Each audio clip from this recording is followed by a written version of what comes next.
Our verse for today is once again from the Gospel of John, from the 13th chapter, verse 34, where Jesus tells his disciples, "I give you a new commandment, that you should love one another, just as I have loved you, you also should love one another."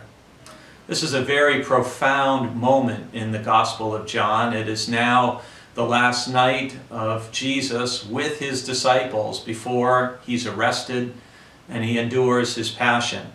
And John 13 begins with Jesus washing his disciples' feet because none of them are willing to do what they perceive to be as a menial task for one another.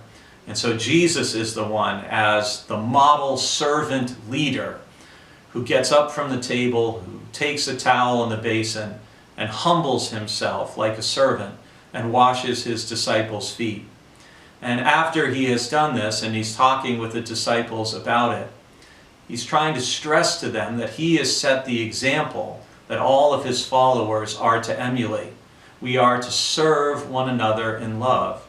And that brings us to this profound verse where Jesus raises the stakes of love even higher than he has before. We all know the golden rule that you should love your neighbor as yourself, but that only goes so far. What if a person doesn't truly love herself? What if a person doesn't love himself in a healthy and an appropriate way? How can they possibly love their neighbors in a healthy and in an appropriate way? And so Jesus now goes beyond just doing unto others what we would have them do to us, or loving our neighbor as ourselves, and says, now we are to love one another in the same manner in which Christ has loved us. And how has Christ loved us?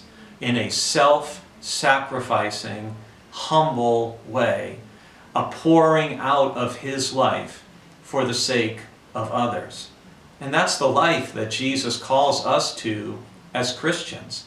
A life of self-sacrificing love, not self-seeking. A life where we descend into greatness rather than try to climb a ladder of success. That's what Jesus is leading us to. And we see it in his life as the one who was willing to wash his disciples' feet, to be a servant leader who was willing even to endure death on a cross for our sake.